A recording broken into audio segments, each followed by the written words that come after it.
adik-adik, ketemu lagi sama kakak, Kak Milvi. Kalian apa kabarnya? Luar biasa, terus jaga kesehatan ya adik-adik. Nah, sekarang sudah siap untuk beribadah semua belum? Kalau sudah, yuk sama-sama seperti biasa apa?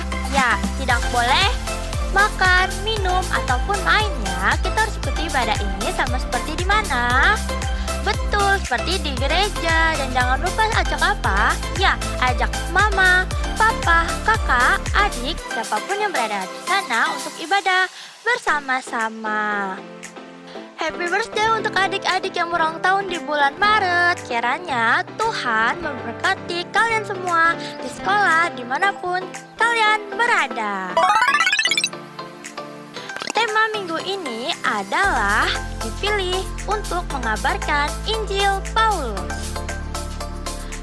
Dipanggil sebagai penginjil, inilah 6 fakta soal Rasul Paulus yang ditulis dalam Alkitab. Yang pertama, setelah mengalami perjumpaan dengan Tuhan, Paulus ternyata tak langsung terjun melakukan pelayanan. Ada di Galatia 1 ayat 13 sampai 18. Yang kedua, Paulus pernah diselamatkan oleh keponakannya sendiri. Ada di Kisah Para Rasul 23 ayat 12 sampai 35. Yang ketiga, nama Saulus tidak langsung berubah menjadi Paulus. Ada di Kisah Para Rasul 13 ayat 6 sampai 9. Yang keempat, Paulus menghadapi ancaman yang sangat ekstrim dalam pelayanannya. Ada di 2 Korintus 1 ayat 8 sampai 11. Yang kelima, Paulus pernah mengalami pengalaman spiritual berkunjung ke surga. Ada di 2 Korintus 12 ayat 1 sampai 10. Nah, yang terakhir, yang keenam, Paulus pernah merasa kesepian dan ditinggalkan oleh semua orang kecuali Tuhan. Ada di 2 Timotius 4 ayat 9 sampai 18.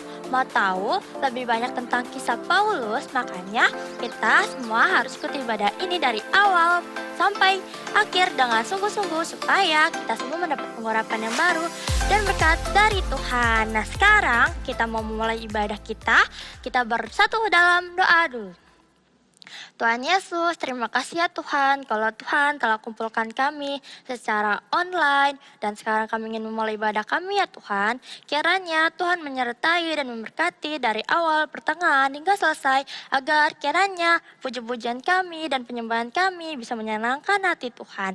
Hanya di dalam nama Tuhan Yesus kami sudah berdoa dan syukur. Haleluya. Amin. Shalom adik-adik, apa kabar ini hari ini? Wah, hebat-hebat, sehat-sehat semua ya adik-adik. Nah, siapa yang sudah siap dengerin firman Tuhan? Sudah siap semuanya? Yuk, ambil Alkitabnya, buku catatannya juga. Juga ajak mama papa juga ya, serta adik dan kakak. Kita mau dengerin firman Tuhan hari ini. Yuk, tema firman hari ini yaitu dipanggil untuk mengabarkan Injil, diambil dari Kisah Para Rasul 9. Yuk kita buka di Kisah Para Rasul 9. Sudah? Oke. Nah, setelah kebangkitan Tuhan Yesus dan hari Pentakosta di mana Roh Kudus tercurah atas mereka yang percaya sama Tuhan. Dan banyaklah orang yang percaya sama Tuhan Yesus. Tapi adik-adik tahu tidak? Mereka, orang-orang yang percaya pada Tuhan Yesus, dalam bahaya. Kenapa ya? Ternyata mereka memiliki musuh. Banyak orang yang tidak menyukainya, yaitu orang Farisi dan juga pemuka agama. Sangat tidak menyukai Tuhan Yesus dan para pengikutnya. Tapi adik-adik, Tuhan tidak tinggal diam. Tuhan punya rencana. Apa rencana Tuhan? Yuk kita dengerin sama-sama. Ada seorang tokoh di Alkitab, pasti kalian kenal nih. Dia seorang Farisi, dia juga pemimpin dari kelompok ini. Dia orang yang sangat jahat sekali, tapi Tuhan bisa ubahkan dia. Kalian tahu siapa namanya? Huruf depannya dia dari huruf S. Belakangnya juga huruf S, siapa? Ya, betul. Dia adalah Saulus. Saulus orang Farisi yang sangat jahat. Dia bahkan mereka orang-orang yang tidak menyukai pengikut Yesus bahkan membunuh juga memenjarakan. Wah, kejam sekali ya adik-adik. Tapi waktu itu saat dalam perjalanan ke Damsyik, Saulus bahkan dia sampai meminta surat kuasa kepada majelis Yahudi untuk bisa menangkap laki-laki dan juga perempuan, untuk menangkap mereka yang percaya sama Tuhan Yesus. Wah, jahat sekali ya. Saat dalam perjalanan, ada sesuatu yang sangat terang menyinari dia. Dia bahkan sampai sujud ke tanah, dia tidak melihat apa-apa adik-adik. Dan dia mendengar suara, "Saulus, Saulus, mengapakah engkau menganiaya aku?" Lalu Saulus pun menjawab, "Siapakah itu ya?" Dia berkata, "Siapakah engkau, Tuhan?" Lalu jawabnya, "Akulah Yesus yang kau aniaya itu. Tetapi bangunlah dan masuklah ke dalam kota itu. Di sana akan diberitahukan apa yang harus kau lakukan." Lalu sinar itu pun hilang. Saulus pun bangun dari tanah. Lalu dia saat membuka matanya, ternyata dia tidak bisa melihat adik-adik, semuanya gelap. Dia nggak bisa ngelihat apa-apa. Tapi dia mengikuti apa kata suara itu. Dia masuk ke dalam kota itu dengan bantuan teman-temannya untuk membawa dia ke dalam kota itu. Kalian tahu tidak, selama 3 hari dia tidak bisa melihat. Selama 3 hari juga dia tidak makan dan juga tidak minum. Dia hanya berdoa di tempat itu. Nah, lalu bagaimana ya Saulus bisa melihat? Tuhan memakai hambanya, yaitu Ananias, hamba Tuhan, untuk menyelamatkan Saulus. Yuk kita baca sama-sama di ayat 11-16. Kita buka di Kisah Para Rasul 9 ayat 11-16. Kita baca dengan suara keras ya adik-adik. Ayat 11, firman Tuhan, "Mari, pergilah ke jalan yang bernama Jalan Lurus, dan carilah di rumah Yudas seorang dari Tarsus, yang bernama Saulus. Ia sekarang berdoa." Di ayat 12 ya. "Dan dalam suatu penglihatan ia melihat bahwa seorang yang bernama Ananias masuk ke dalam dan menumpangkan tangan ke atasnya, supaya ia dapat melihat lagi." Di ayat 13-nya, jawab Ananias, "Tuhan, dari banyak orang telah kudengar tentang orang itu, betapa banyaknya kejahatan yang dilakukannya terhadap orang-orang kudus-Mu di Yerusalem." Di ayat 14 ya. "Dan ia datang kemari dengan kuasa penuh dari imam-imam kepala untuk menangkap semua orang yang memanggil nama-Mu." Wah, Ananias tahu bahwa Saulus datang ke Damsyik itu untuk menangkap orang-orang percaya, bahkan semua orang adik-adik. Wah, tapi Tuhan punya rencana. Kita baca di ayat 15 dan 16 ya. "Tetapi firman Tuhan kepadanya, pergilah, sebab orang ini adalah alat pilihan bagiku untuk memberitakan namaku kepada bangsa-bangsa lain serta raja-raja dan orang-orang Israel." Ayat 16 ya. "Aku sendiri akan menunjukkan kepadanya betapa banyak penderitaan yang harus ia tanggung oleh karena namaku." Nah, dari ayat ini Ananias mengikuti apa kata Tuhan. Dia pun datang, pergi menemui Saulus dan meletakkan tangannya dan berkata kepada Saulus, "Saulus, saudaraku, Tuhan Yesus yang telah menampakkan diri kepadamu di jalan yang engkau lalui telah menyuruh aku kepadamu supaya engkau dapat melihat lagi dan penuh dengan Roh Kudus." Seketika itu selaput mata dari Saulus gugur dan dia bisa melihat lagi adik-adik. Dan dia juga percaya sama Tuhan Yesus, lalu dibaptis. Wah, Tuhan Yesus hebat banget ya.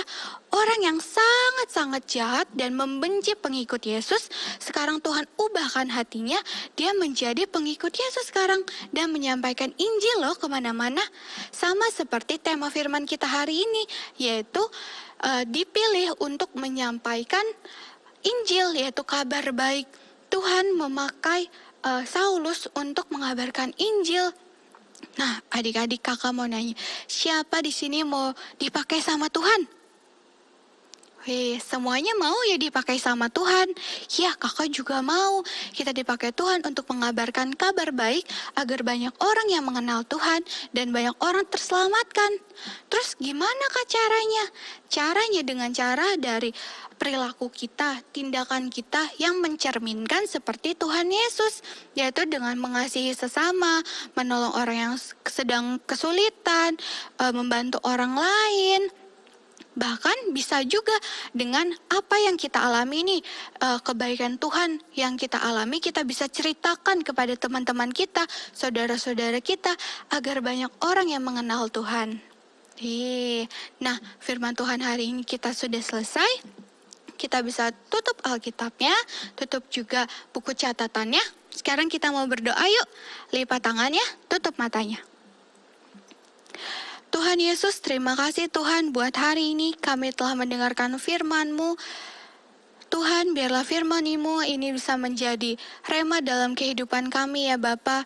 Kami mau Tuhan dipilih dan menjadi alat-Mu untuk menyampaikan Injil ke semua orang Tuhan, dari perilaku kami, dari apa yang sudah Tuhan izinkan terjadi, kebaikan mujizat yang terjadi. Kami mau Tuhan untuk menyampaikan itu agar banyak orang yang percaya padamu ya Bapa. Terima kasih Tuhan, terima kasih Engkau berkati anak-anak-Mu dimanapun mereka berada untuk menjadi saksi-Mu ya Bapa. Bantu kami gak bisa jalan sendiri karena kami butuh Engkau ya Bapa. Terima kasih Tuhan, dalam nama Tuhan Yesus kami berdoa. Haleluya, amin.